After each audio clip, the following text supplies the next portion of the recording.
Έλληνες Κύπροι.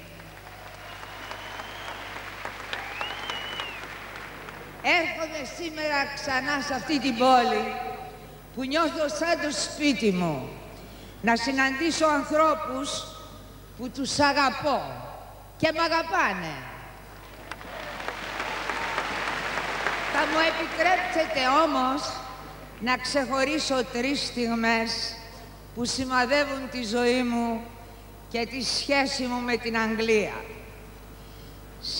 Στιγμές που συνδέονται με μάχες για ιδανικά. Η πρώτη μεγάλη στιγμή, η αξέχαστη εκδήλωση στο Trafalgar Square.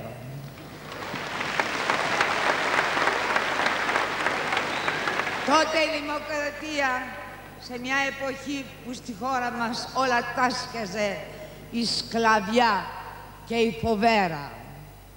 Η δεύτερη μεγάλη στιγμή, η αξέχαστη μάχη για τα μάρμαρα του Παρθενώνα. Θα τα πάρουμε, θα τα πάρουμε. Και σήμερα, ανάμεσα σε αγαπημένους φίλους και συμπατριώτες και τόσους φίλους Άγγλους, ελπίζω, η τρίτη μεγάλη στιγμή για το δικαίωμα στην ανεξαρτησία, για την αυτοδιάθεση ενός λαού. Ταξίδεψα χιλιάδες μίλια για να σας ρωτήσω, κοιτάζοντάς σας στα μάτια. Σε μια Ευρώπη που πέφτουν τα σύνορα, σε μια Ευρώπη που αύριο θα ενταχθεί και η Κύπρος, μπορεί να υπάρχουν σύνορα, να υπάρχουν σύνορα σειρματοπλέγματα που... όχι! Που χωρίζουν ανθρώπους που έπαθαν να ζουν τόσα χρόνια μαζί.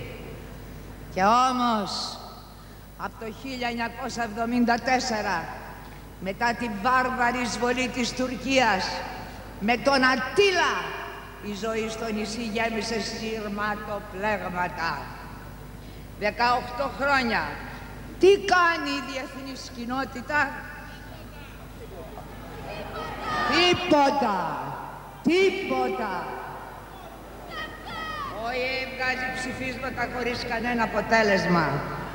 Τον αγνοούν οι Τούρκοι. Τι κάνει η πολιτισμένη Ευρώπη? Τίποτα.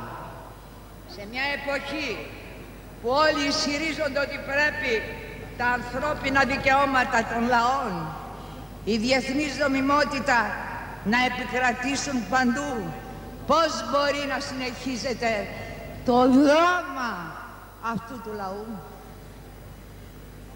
Ρωτάνε πολλοί, μα τι θέλουν επιτέλους οι Κύπροι? Θέλουν την ειρήνη, την ελευθερία, το δίκιο.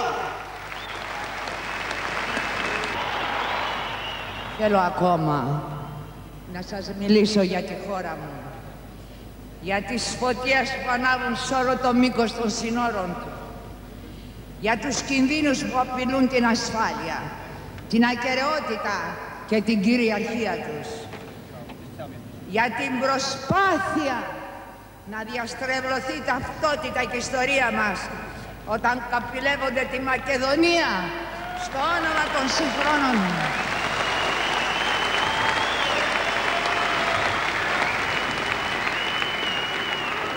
Ξέρουμε καλά πως συνδέεται η Κύπρος με το Αιγαίο, με τη Θράκη και τα Σκόπια.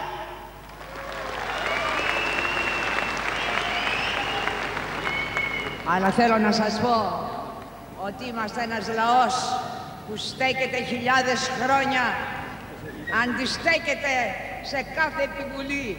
Δεν πρόκειται να επιτρέψει καμιά συρρίκνωση. Είναι μια μεγάλη στιγμή για όλους μας. Για μένα κορυφαία και αξέχαστη, όπως τότε, όπως τώρα και όπως πάντοτε. Η ζωή μας είναι το όνομά μας. Γεια χαρά!